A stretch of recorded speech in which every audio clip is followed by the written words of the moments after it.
Dan luar biasanya adalah saya melihat founding fathers kita itu mereka menaruh beberapa password di dalam Pancasila yang hanya bisa dipahami oleh orang-orang yang bukan hanya jago bahasa Arab tapi juga membaca Al-Quran. Lalu kemudian saya bertanya-tanya lagi, lalu apa hubungannya dengan kerakyatan yang dipimpin oleh hikmah? Maksudnya pemimpin kita tuh apa namanya harus hikmah gitu kan ya, dan kebijaksanaan. Setelah saya cari-cari lagi, Masya Allah, ternyata jawabannya begitu sederhana. Orang-orang Arab itu menggunakan kata hikmah selain daripada untuk kebijaksanaan, mereka menggunakannya untuk menyebut pemimpin, Bang. Jadi mereka menggunakan untuk menyebut hakim dalam bahasa Arab itu artinya adalah penguasa. Diterjemahkan dalam bahasa Indonesia, hakim adalah yang pakai palu. Padahal dalam bahasa Arab, hakim artinya adalah penguasa.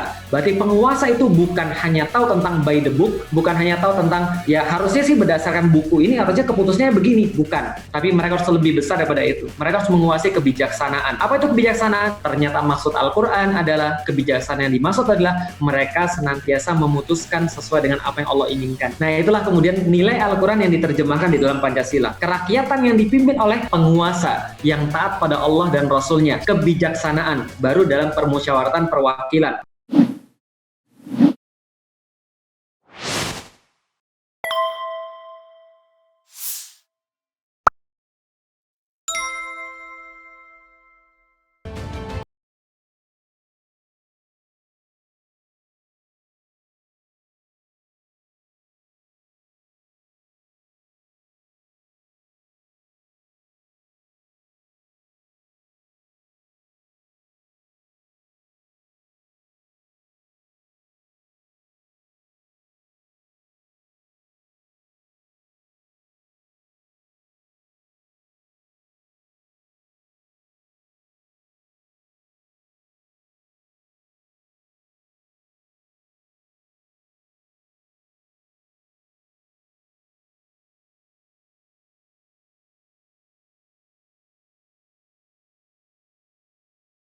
Pendapat Ustadz tentang Pancasila, bagaimana? Pendapat saya tentang Pancasila, saya sudah menyampaikan berkali-kali dalam berbagai macam kesempatan. Saya memandang Pancasila ini adalah sebuah cara founding fathers kita untuk mengidentifikasi seperti apa nilai-nilai yang penting bagi Indonesia. Jadi saya melihat seperti itu.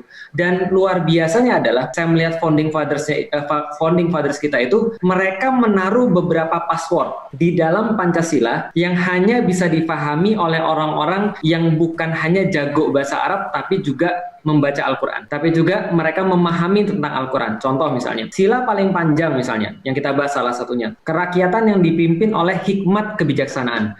Dulu ketika kita masih kecil, kita menghafalkan ini, hikmat kebijaksanaan, dalam permusyawaratan perwakilan. Kita menghafalkan hikmat dan kebijaksanaan, tanpa kita tahu artinya seperti apa. Tapi ketika kita sudah dewasa, kita sudah mau mencari tentang bagaimana artinya, kita mendapatkan sesuatu yang luar biasa lagi. Apa luar biasanya? Hikmat dalam KBBI itu artinya kebijaksanaan. Dalam Kamus Besar Bahasa Indonesia itu artinya kebijaksanaan. Dan ini nggak mungkin, karena salah satu yang dihindari ketika membahas satu pasal adalah redundant, kan gitu kan ya. Nggak boleh ada kalimat yang redundant. Nggak boleh, ngapain tambahin kebijaksanaan kalau sudah ada kebijaksanaan di belakangnya lagi. Maka harus ada satu niatan yang lain atau satu maksud yang lain. Kenapa founding fathers kita ini memasukkan kerakyatan yang dipimpin oleh hikmat kebijaksanaan? Karena kalau kita bahas secara sejarah, nggak muncul seperti itu urutannya dan nggak muncul seperti itu kata-katanya. Tapi daripada orang-orang yang paham tentang Islam, paham tentang Al-Quran, mereka memasukkan kerakyatan yang dipimpin oleh hikmat kebijaksanaan. Dan saya menjadi curious. Saya cari lagi, apa arti hikmah dalam bahasa Arab? Karena hikmah bukan bahasa asli Indonesia. Jadi nggak ada bahasa asli Indonesia hikmah. Adanya bahasa Arab. Hikmah di dalam Al-Quran itu ada kisah tentang Luqmanul Hakim. Luqman yang penuh dengan hikmah. Dan kalau kata-kata hikmah lagi kita cari lagi, search lagi di dalam Al-Quran, maka ini adalah satu perkara yang hanya diberikan pada Nabi dan Rasul yang terpilih oleh Allah Subhanahu wa Ta'ala. Allah kasih pada Sulaiman, Allah kasih pada Yahya, Allah kasih pada Isa, Allah kasih pada Nabi Muhammad SAW dan seterusnya. Allah kasih hikmah ini. Ternyata setelah dilihat-lihat ini hikmahnya apa? Oh, ternyata pengajaran tertinggi itu hikmah, Bang. Misalnya contoh di dalam Al-Qur'an surat Al-Jumu'ah, "Wallazi ba'atsa fil ummiyina rasulam minhum yatlu 'alaihim ayatihi wa yu'allimuhumul kitaba wa yuzakkihim wa yu'allimuhumul kitaba wal hikmah." Jadi yatlu 'alaihim ayatihi wa yuzakkihim wa yu'allimuhumul kitaba wal hikmah. Tugasnya Nabi adalah membacakan ayat-ayat Allah, lalu kemudian mensucikan mereka, mengajarkan pada mereka Alkitab, dan berikutnya yang keempat, mengajarkan mereka hikmah. Berarti tertinggi adalah hikmah. Setelah halal dan haram adalah hikmah. Lalu kemudian saya bertanya-tanya lagi, lalu apa hubungannya dengan kerakyatan yang dipimpin oleh hikmah? Maksudnya pemimpin kita tuh apa namanya harus hikmah gitu kan ya, dan kebijaksanaan. Setelah saya cari-cari lagi, Masya Allah, ternyata jawabannya begitu sederhana. Orang-orang Arab itu menggunakan kata hikmah selain daripada untuk kebijaksanaan, mereka menggunakannya untuk menyebut pemimpin, Bang. Jadi mereka menggunakan untuk menyebut hakim dalam bahasa Arab, itu artinya adalah penguasa. Diterjemahkan dalam bahasa Indonesia, hakim adalah yang pakai palu. Padahal dalam bahasa Arab, hakim artinya adalah penguasa. Berarti penguasa itu bukan hanya tahu tentang by the book, bukan hanya tahu tentang, ya harusnya sih berdasarkan buku ini, harusnya keputusannya begini. Bukan. Tapi mereka harus lebih besar daripada itu. Mereka harus menguasai kebijaksanaan. Apa itu kebijaksanaan? Ternyata maksud Al-Quran adalah kebijaksanaan yang dimaksud adalah mereka senantiasa memutuskan sesuai dengan apa yang Allah inginkan. Nah, itulah kemudian nilai Al-Quran yang diterjemahkan di dalam Pancasila. Kerakyatan yang dipimpin oleh penguasa yang taat pada Allah dan Rasulnya. Kebijaksanaan baru dalam permusyawaratan perwakilan. Belum lagi kita bahas tentang permusyawaratan. Permusyawaratan bukan kata asli bahasa Indonesia. Musyawarah berasal dari kata syuro. Syuro ini ada lagi kemudian di dalam Al-Quran. Perwakilan. Wakil juga bahasa Arab juga. Nah, kalau misalnya kita mau nggak boleh pakai Islam, nggak boleh pakai Al-Quran, repot untuk mengartikan Pancasila, Bang Refli. Jadi gitu kira-kira itu penjelasan Ustadz ini, bahkan mereka yang bilang saya Refli Harun, saya Pancasila, ya, itu belum tentu ngerti juga dengan penjelasan yang seperti ini ya. Makanya saya mau ngelamar jadi Dewan Pengarah BPIP, Bang Refli. Doakan saya, mudah-mudahan saya diterima. Waduh, kalau Dewan Pengarah BPIP saingan sama Bu Mega. Lumayan gajinya gede, Bang Refli. Lebih dari 100 juta ya. Iya, Masya Allah. Ya, karena memang di negara ini gaji itu nggak punya standar. Terserah presiden saja mau bikin perpres seperti apa.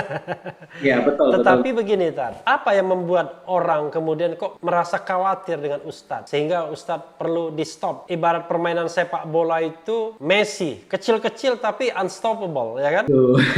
Jadi gocekannya luar biasa, lengah sedikit bisa cetak gol. Itu Messi, menjelaskannya gampang. Tapi menjelaskan Ustadz Felix Xiao dia gimana ya? Orangnya kecil, penampilan sederhana, senyum-senyum saja, rambut tidak pernah panjang, ya kan? Kecuali barangkali suka makan cuko dan makan pempek kapal selam, ya kan? Itu aja barangkali yang menakutkan kan, kapal selam dimakan. Apa tanggapan Ustadz? Ya, kalau ngomong tentang Messi jadi ingat Palembang ya. Wong Palembang bola boleh lewat, kaki jangan.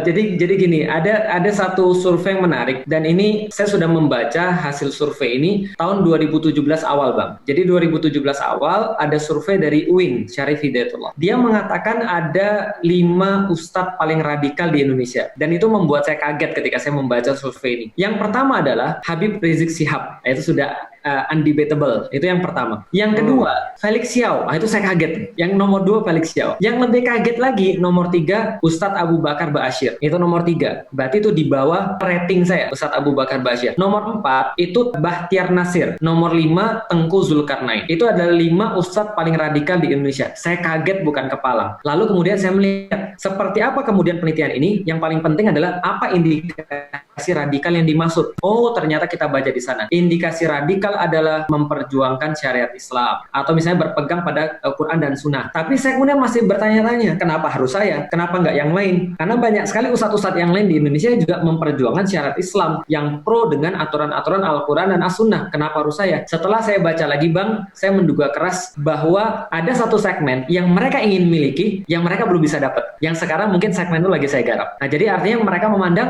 mungkin pada milenial yang mereka inginkan. Nah, sehingga mereka harus menahan dulu dalam laju perkembangan di dalam milenial ini, jangan sampai milenial, generasi-generasi muda, mereka mau untuk memahami Islam. Tapi sayangnya yang mereka lupa adalah justru mereka sedang mengulangi sejarah. Kita tahu ketika zamannya Fir'aun misalnya, ketika zamannya Fir'aun dia mendapatkan sebuah profesi, dia mendapatkan sebuah ramalan bahwasanya akan ada anak Bani Israel yang nanti akan muncul menggantikan dia sebagai seorang pemimpin atau raja. Maka dia nggak suka, maka apa yang dia perintahkan, decree-nya langsung. Jadi waktu itu peraturan Fir'aun, Bang. Jadi peraturan Fir'aun adalah setiap laki-laki semuanya harus disembelih.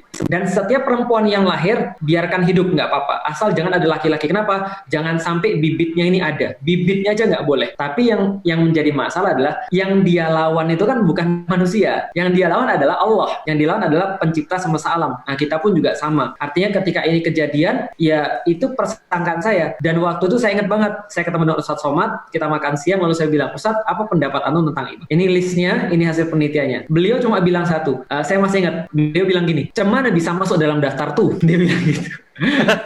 Ternyata sekarang dia sudah daftar paling atas kayaknya kalau disurvei.